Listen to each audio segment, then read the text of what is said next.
So as soon as I sat down to film this, my son, of course, they have a sensor. He was sitting with his grandma. And the moment I sat down, he was like, Mom, I'm hungry. So I got up and I got him some crackers and hummus. And I'm hungry and I was already up. So I stole one of his cheese sticks. They're the Daiya vegan cheese sticks. These ones, I don't like Daiya usually. Most of their products are why people think like that vegan products aren't good. But this one's really good. I have seen so much hate all over social media for single moms lately. I don't know why people are so angry. I don't know why we are such a burden to them, but it's really annoying. There's so many beliefs about single moms. People just like take all of their own crap and they project it onto single moms. They have one bad experience with one single mom. They see one single mom on the news that's taking advantage of like welfare or whatever. And then all of a sudden we're all painted out to be these terrible menaces to society. I don't understand. Plus there is the ongoing mommy wars. You can't do anything right.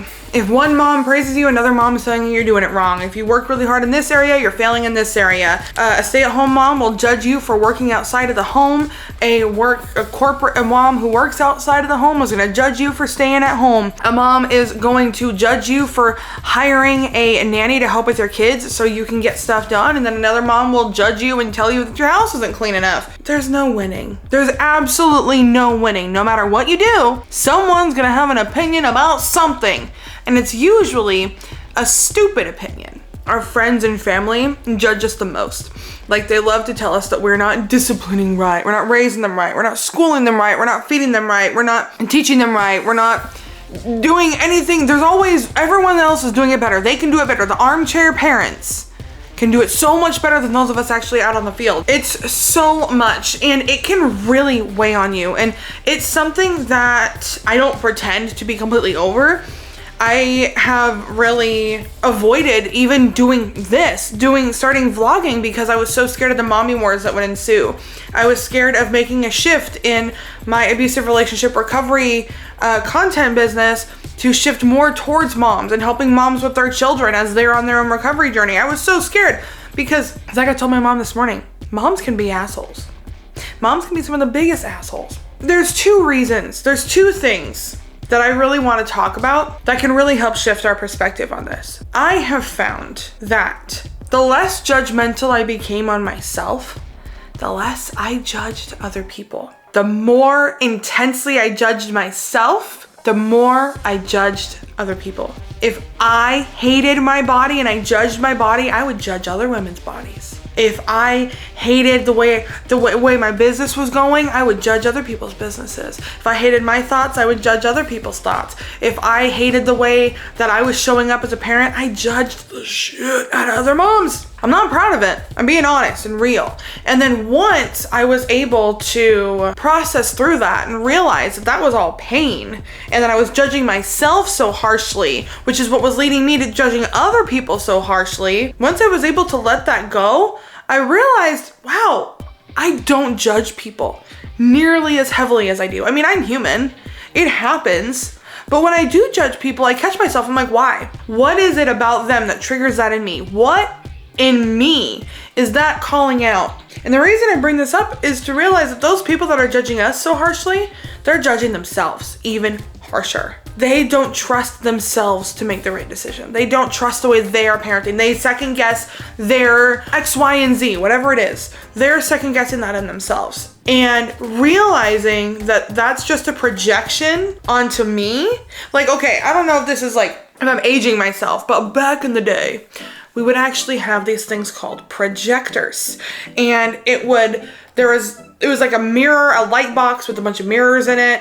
And you would put this clear thing on the light and it would reflect it onto a wall. But once it was projected on the wall, we didn't see the clear outline. We only saw the text or whatever that was highlighted. That is what happens when other people judge. You are the wall and they are saying, this is my standard. I've created it. I'm slapping it down here. They're projecting it onto you and they're seeing you. They don't see the fact that they created it. They don't see the see-through paper on the outside. They only see what they've typed up on it, what they've put on it.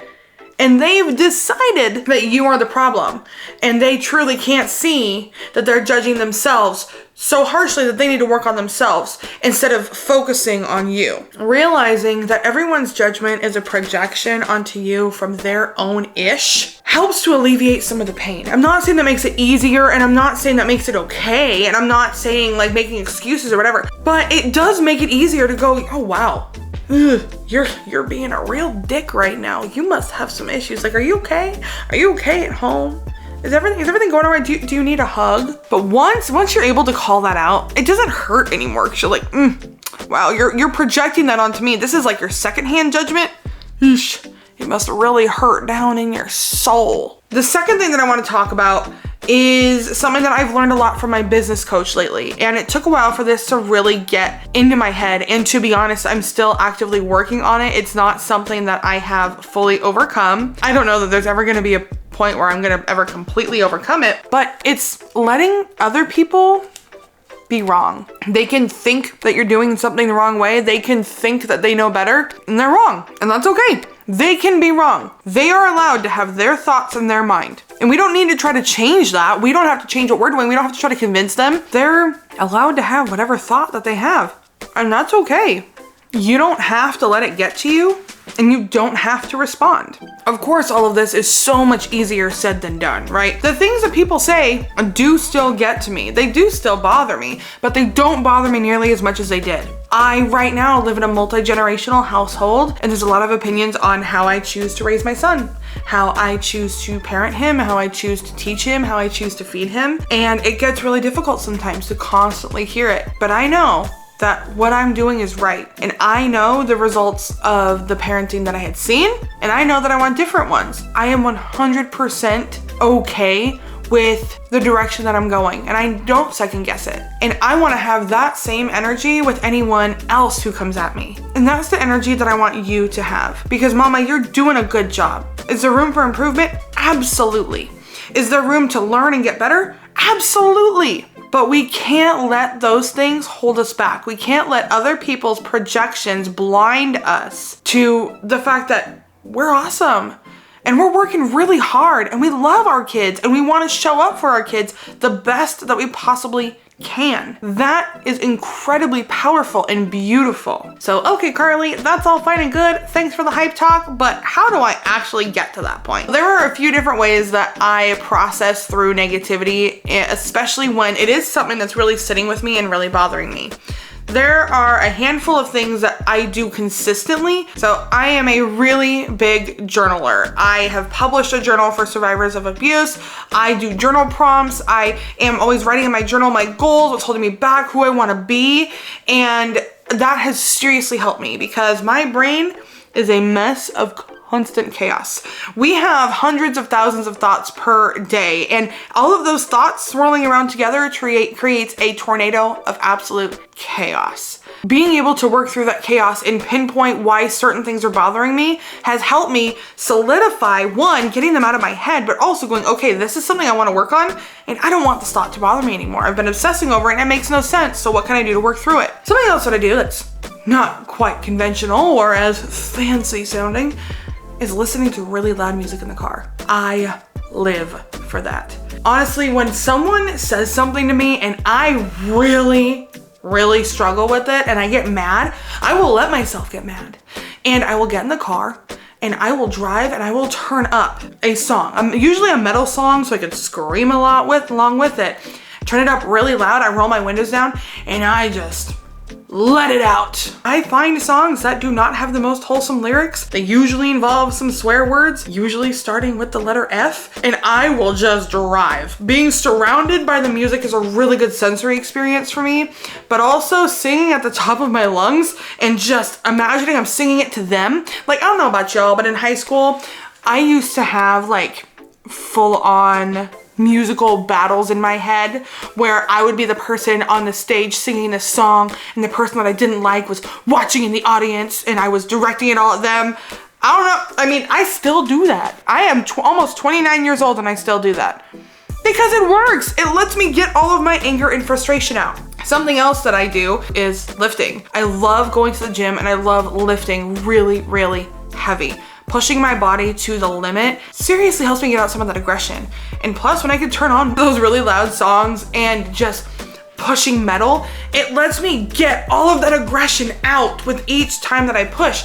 And usually, by the time I'm done working out, I actually feel really good because I've gotten all the anger and aggression out. And I also know that I'm at the gym working out while they are sitting at home judging people. And honestly, I'm gonna be petty. I feel like a better person. However you process negativity, as long as it's not self-destructive, is okay.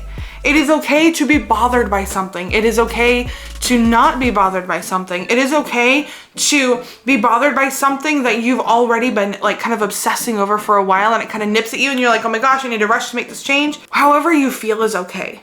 There are no good or bad feelings, good or bad thoughts. There's just feelings and thoughts, and whoever you feel is okay, and it's fine. All of this is so much more difficult than it should be. But the fact of the matter is, you are a good mom.